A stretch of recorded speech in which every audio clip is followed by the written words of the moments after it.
Let's say that you have less than $20 and you would like to buy some silver. You can't get an ounce of 999 for that anymore. So you could buy a half dozen or so silver dimes, maybe 2 or 3 silver quarters or a silver half dollar. Or you could buy this, an Ike Dollar. The Ike Dollar was produced by the U.S. Mint between the years 1971 and 1978. But you just don't want to buy this Ike Dollar, which, as you see, somebody at some point was charging $15 for this one and $18 for that one. Don't buy these if you want silver Ikes, because of these 3 coins, there is not a single gram of silver in any of them. However, there are some Ike Dollars that are made of 40% silver.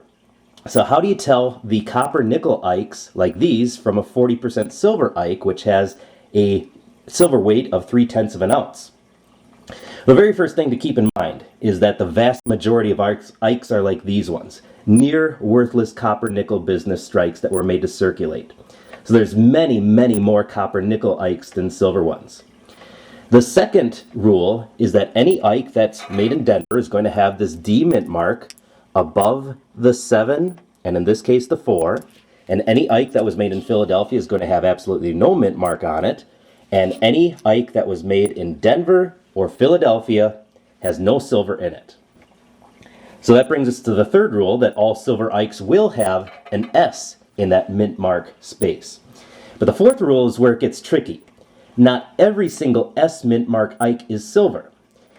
So any Ike that's in a uncirculated mint set, there's not going to be any S's in there. So if you see them packaged with the quarter, the half dollar, and the other coins, you know that these ones are just regular run-of-the-mill copper nickel Ikes, no silver in them. Also, even the proof Ikes that came with the regular proof dollars, or proof sets rather, if it's packaged with the half dollar, the penny, and nickel, and so forth, there is no silver in them. They're just regular copper nickel ones. If an Ike is in its government packaging, it's really easy to determine if it's 40% silver or not. I just showed you the packaging of the proof set, and before that the uncirculated sets.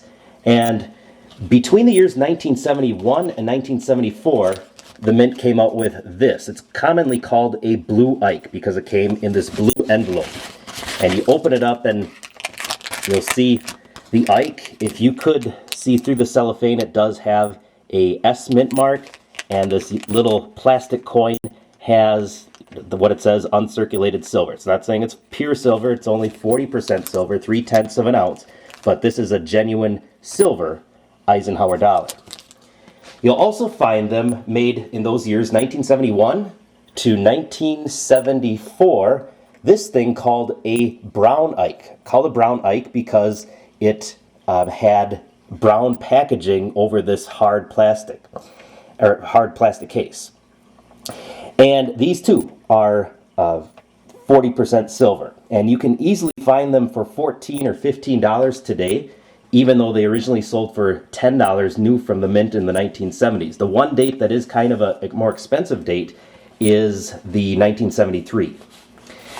Now, let's talk about bicentennial Ikes, because in the bicentennial year, there were also copper nickel Ikes and silver Ikes. Well, if you find Ikes in this red sleeve, you see it says silver uncirculated set. And again, it'll have the soft cellophane. And here's an Ike that is packaged with a silver quarter and a 40% silver half dollar. And this is a silver Ike. You'll know because it comes in this silver uncirculated set. They also made a proof that year, which comes in this hard case. And you see what it says right there, United States Bicentennial Silver Proof Set. So there's the Ike Dollar along with the proof half and the proof quarter. These are all silver coins, 40%. But what if you have an Ike like this? This is an S Mint Mark Ike that has no government packaging. It's really not a problem to tell. There's two ways to tell if it's silver or not. First is to look at the edge, and the edge of the copper nickel Ikes, you'll be able to see the copper band, which again, I don't know how well this shows up, but there's a copper nickel band that's very obvious in real life. And the second thing is that the copper nickel Ikes are going to weigh 22.6 grams, and the heavier silver ones will weigh 24.5 grams. And it's not a difference that you can feel in your hand, but a scale will help you determine that.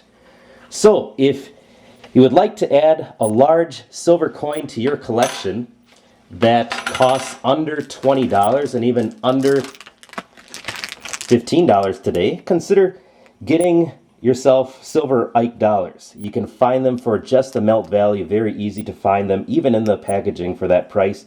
Just use these tips here to make sure that you're getting a genuine Silver Ike like this and not wasting $18 for a worthless Ike like that one.